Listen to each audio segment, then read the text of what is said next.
مها احمد محمد امین برپرسی خصنای کتیا خوندوان و جوان دموکراتی کردستانی روش آوا میوانی استدیا ارکی دمات باش با ماموستا دمات باش ماموستا دست پی ده اف خوندوان چاوا هاتن ورگرتن میکانیزم ورگرتن آوان چاوا بو دست پی راستی که اکسپاس کانال آورا گو گرینگی داد به مجاره وکی دیت خوازم راستیز پیروزبایی همو خوندوان متکم اوی هاتنا ورگرتن و ام سپاسه که بکن راستی حکومت حریم کردستان که در فدا بو و خوندوان هناك بین قبول کردن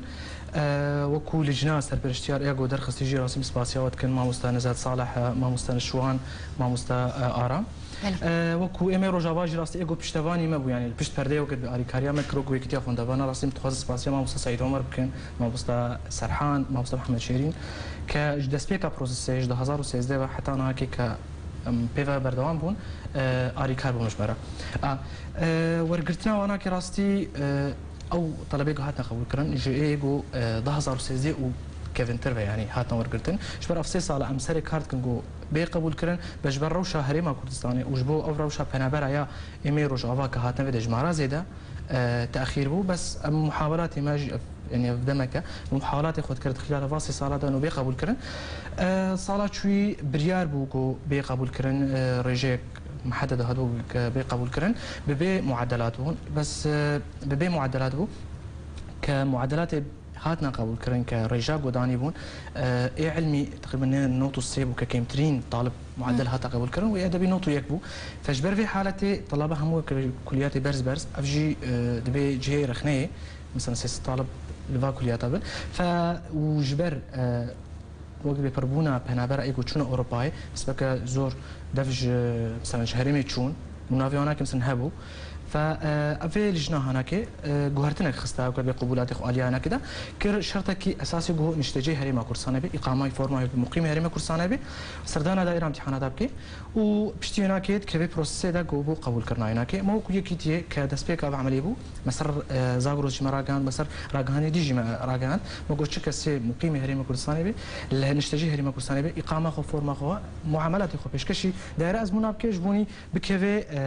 شانسا بروسس ورقرتنا فاطلع بهناك.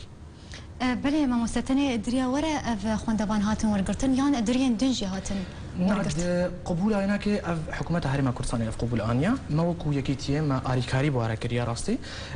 دريا مرك وقتي ما بيشكش كر فورم هناك تقريبا دوراسي 1500 طلب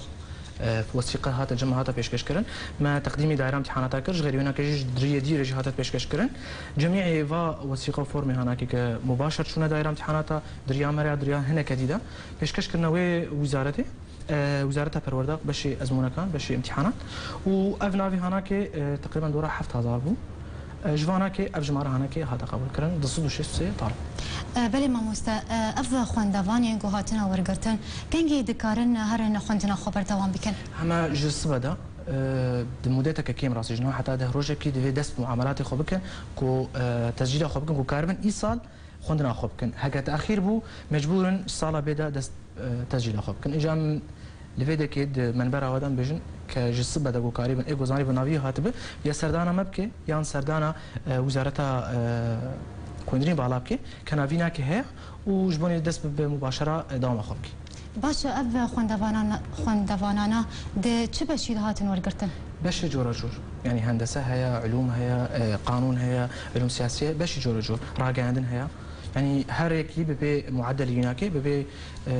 وكد ببي معدل ببي استحقاقي هناك هاتي ورقرت هنا وك يكيتي وتا انا وتش خدمت وكريج بو خوندوانا ما قالك خدمتي راستي ما كريا ما بواري خوندني دا بواري جغيري مثلا كورقرتنا طلابه بواري نقليدا نقلادنا بين طلاب او طلابي ومرحلات دو سيبن مثلا الروجا فافن نكاربن خور ناخذ مثلا روشا حلبي روشا شامي وانا نما خوشا تينا فيدركي اوراقي خمس مسكات خوتين امو كويكيتي بشغريا وانا كيتكن باري كاريا وانا كي كورغرن الفيديو دوام بكن وقال لك حوالي من هاك الفيدركي حالتها نقل هاتنا قبول كرن وخنا خبر دوام تك جغيري هناك جي راستي حالتها بكالوريا يعني او قال لك خوندفاني ما هبون تخصن الفيدركي بكالوريا صفي شش وبالفيجن بقبول كرن ما قالك اري كاريا وكريا صارت شو جي تقريبا 6 طلبه ما آری کاری وکر هاتنا قبول کردن اكيد بتنسيق لقال قالك جهدي وكو انجماني وكو ائتلاف وانا بس وكو يكتي ما متابعه كاري وانا ككريا وهاتنا ورقرتن ويصال جي جوان كسيغو مقبول بون نافزان هذا او كسيغو صفي شش اكلوريا كل فيدا قد ممكن وهاتنا ورقرتن هذا باش لسر رخصنا سبارك يا هولندي تش تنسيق بوركرج ورقرتنا بان قندبانا راستي افري خراو سبارك ام سباسيا كبينا كيت كان راستي كج تقريبا سهيبه او جي متابعات كن اري كاربون جو بين قبول كرن سيستم كواه بروجيكت وهنا ما اري كاري بارا ركب بشتوا فورمي خوانا تنسيق بالجنيه كرن اجا تشدنا بنا والجنيه تشو او ناكي دنا بنا وانا كده اما وكو يكيتي ما بيش جريا وانا كي كريا شو بيش حكومه شو يعني تش دبوارق وخدمتها خوندبانا ما بيش اري كاريا وانا كي كريا بس اف قبولاتك هادنا قبول كرن او طلابك وبري 3 سال اوراق خو بيش كشكربون او طلابي هنا كده بله قالك سباس بو احمد محمد امين بالبرسيري خصنا يكتيا خوندوان وجوان ديمقراطي كردستاني روش اوا قالك سباس بو تجي سر